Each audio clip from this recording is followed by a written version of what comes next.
സ്നേഹത്തിന്റെയും സമ്പൽ സമൃദ്ധിയുടെയും ഓണം ആഘോഷിച്ച് നൈജീരിയയിലെ പ്രവാസി മലയാളികളും പൂക്കളമിട്ടും സദ്യ ഒരുക്കിയുമായിരുന്നു ആഘോഷങ്ങൾ.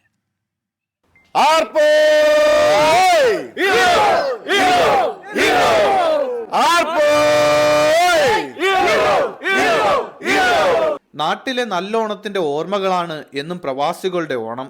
കള്ളവും ചതിയും ഒന്നുമില്ലാതെ മനുഷ്യരെല്ലാവരും ഒന്നുപോലെ വാണിരുന്ന ആ നല്ല കാലത്തിന്റെ പുതുലോക കാഴ്ചയായി ഓണം ആഘോഷിക്കുകയാണ് നൈജീരിയയിലെ പ്രവാസി മലയാളികളും. നാട്ടിലേതുപോലെ തുമ്പയും ജമന്തിയും മുക്കുറ്റിയും ഒന്നുമില്ലെങ്കിലും ലഭ്യമായ പൂക്കൾ ഉപയോഗിച്ച് പൂക്കളമൊരുക്കി. ആഫ്രിക്കൻ ജീവിതത്തിലും മുഴങ്ങിക്കേൾക്കുന്ന പൂവിളിപ്പാട്ടുകൾക്കും ഓണക്കളികൾക്കും പോയ കാലത്തിന്റെ ഒരുപാട് നല്ല ഓർമ്മകൾ പങ്കുവയ്ക്കുവാനുണ്ട്. ഉണപ്പാട്ടിൻ താളം തുള്ളും തുമ്പപ്പൂവേ, നിന്നെ തഴുകാനായി കുളിർക്കാറ്റിൻ കുഞ്ഞിക്കൈകൾ, ഓണവില്ലിൽ ഊഞ്ഞാലാടും വണ്ണാത്തിക്കിളിയെ, നിന്നെ പുൽകാനായി കൊതിയൂറും മാരിക്കാറും. പതിവ് പോലെ തൂശനിലയിട്ട് ഒരു ഗംഭീര ഓണസദ്യ. എല്ലാവരും ഒത്തുചേർന്ന് പാചകം ചെയ്ത് ഉപ്പു മുതൽ പായസം വരെ പരസ്പരം വിളമ്പിക്കൊടുത്ത് വിഭവസമൃദ്ധമായ സദ്യ. കുട്ടികളും മുതിർന്നവരുമെല്ലാം ഒത്തുചേർന്ന് കലാപരിപാടികളും കായിക മത്സരങ്ങളും നടത്തിയാണ് ഈ വർഷവും നൈജീരിയയിൽ മലയാളികൾ ഓണം ആഘോഷിച്ചത്.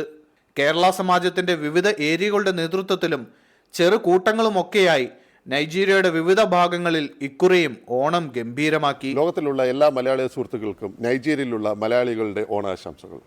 ഈ തിരുവോണ ദിവസം ഞായറാഴ്ച വന്നതുകൊണ്ട് ഇന്ന് ലോകത്തിലുള്ള എല്ലാ മലയാളികൾക്കും ഓണാഘോഷം നല്ല രീതിയിൽ ആഘോഷമാക്കി തീർക്കാനായിട്ട് സാധിച്ചു.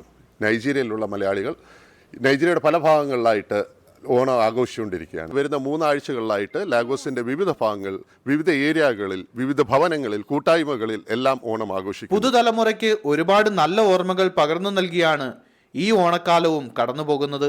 ഒപ്പം അടുത്ത ഓണക്കാലത്തിനായുള്ള കാത്തിരിപ്പും ഇവിടെ ആരംഭിക്കുന്നു.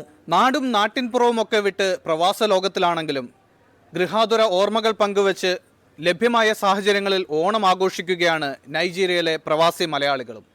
നൈജീരിയയിൽ നിന്നും ക്യാമറ പേഴ്സൺ വിശാഖിനൊപ്പം ബ്ലസൻ ചെറുവക്കൽ, 24.